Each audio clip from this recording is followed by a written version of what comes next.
Shalom saudara terkasih di dalam Tuhan Yesus. Pada pagi hari ini kita sama-sama akan merenungkan kebenaran firman Tuhan. Namun sebelumnya mari kita berdoa terlebih dahulu. Terima kasih Tuhan karena kami diberikan kesempatan untuk boleh bangun di pagi hari ini. Dan kami akan merenungkan kebenaran firman-Mu. Kiranya Allah Roh Kudus menerangi hati dan pikiran kami agar kami dapat mengerti kebenaran firman Tuhan. Terima kasih Tuhan, dalam nama Tuhan Yesus kami berdoa. Amin. Pada pagi hari ini saya akan memberikan judul renungan Kristen tanpa Kristus. Terambil dari Yohanes 14 ayat yang ke-6. Demikianlah firman Tuhan, kata Yesus kepadanya, "Akulah jalan, kebenaran, dan hidup. Tidak ada seorang pun yang datang kepada Bapa kalau tidak melalui aku." Sedemikian jauh pembacaan firman Tuhan, mari kita merenungkannya. Belum lama ini kita mendengar tentang Kristen progresif. Kristen progresif itu diperkenalkan oleh salah satu orang yang menyebut dirinya sebagai pendeta dan diundang di dalam satu channel YouTube artis terkenal dan yang membicarakan mengenai agama. Di dalam pernyataannya dari orang tersebut, dia mengatakan bahwa jalan menuju surga itu tidak tergantung harus percaya kepada Tuhan Yesus. Jadi mau masuk agama apapun, asal kita sudah meninggal karena Tuhan Yesus itu amat baik, maka pasti masuk surga. Nah, pernyataan tersebut adalah salah. Kenapa salah? Karena jelas bertentangan dengan Alkitab. Kalau misalnya kita melihat dari Yohanes 14 ayat yang ke-6, Tuhan Yesus sendiri mengatakan secara terang-terangan bahwa Tuhan Yesus adalah jalan, kebenaran, dan hidup.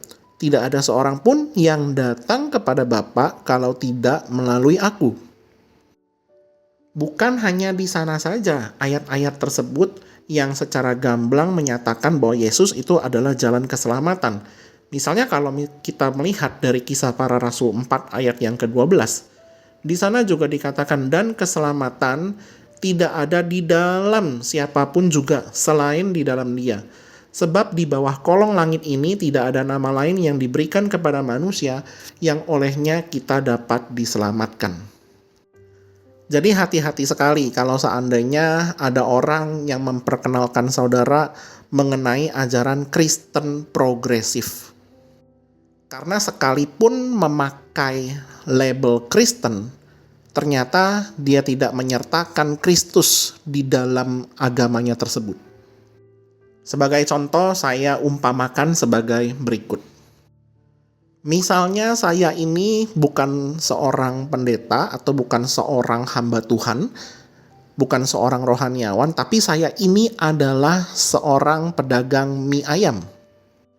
Nah, kemudian ada orang yang datang kepada saya mengatakan, "Pak William, saya mau beli mie ayam."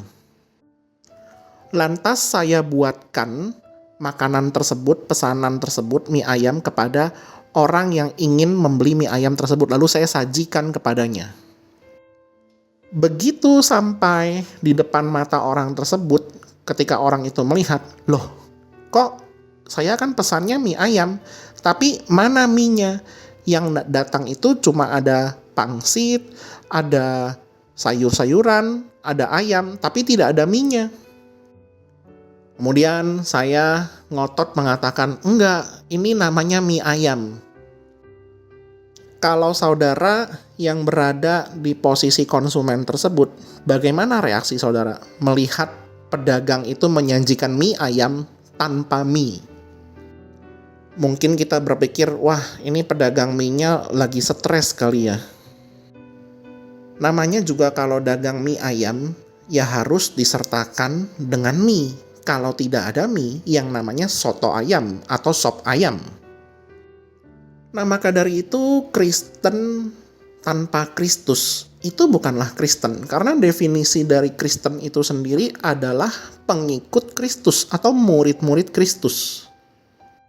Bahkan kalau misalnya kita mengaku sebagai murid-murid Kristus, kita memiliki satu tujuan, yang sangat jelas yang harus kita lakukan sebagai murid Kristus yang diperintahkan sendiri ketika sebelum Tuhan Yesus naik ke surga. Apa perintahnya? Kita bisa menemukan perintah dari Tuhan Yesus tersebut yang kita kenal sebagai amanat agung Tuhan Yesus di Matius 28 ayat 19 sampai 20 yang berkata demikian. Karena itu pergilah, jadikanlah semua bangsa muridku, dan baptislah mereka dalam nama Bapa dan Anak dan Roh Kudus. Dan ajarlah mereka melakukan segala sesuatu yang telah kuperintahkan kepadamu. Dan ketahuilah aku menyertai kamu senantiasa sampai kepada akhir zaman. Jadi konklusinya adalah ketika seseorang mengaku percaya kepada Tuhan Yesus Kristus, maka dia menjadi murid Kristus, pengikut Kristus. Dia menjadi Kristen. Dan tugas orang Kristen adalah memberitakan Injil, menjadikan murid-murid Kristus yang lain memberitakan Injil supaya Allah Roh Kudus yang mempertobatkan orang yang berdosa yang belum percaya kepada Tuhan menjadi murid-murid Kristus. Nah, maka dari itu kalau ada pengajaran yang mengatakan menjadi orang Kristen tidak perlu percaya kepada Tuhan Yesus bisa masuk surga, itu jelas sesat. Karena dengan mengatakan demikian, kita itu sedang merendahkan pekerjaan Tuhan Yesus di atas kayu salib. Karena masalah dosa sebegitu peliknya, maka Allah mengaruniakan anaknya yang tunggal supaya setiap orang yang percaya kepadanya tidak binasa melainkan beroleh hidup yang kekal. Itu di Yohanes 3 ayat yang ke-16. Maka dari itu saudara, setidaknya kita belajar beberapa hal hari ini. Yang pertama, sebagai orang-orang Kristen atau murid-murid Kristus, kita percaya dan hanya percaya bahwa keselamatan hanya ada di dalam Tuhan Yesus saja.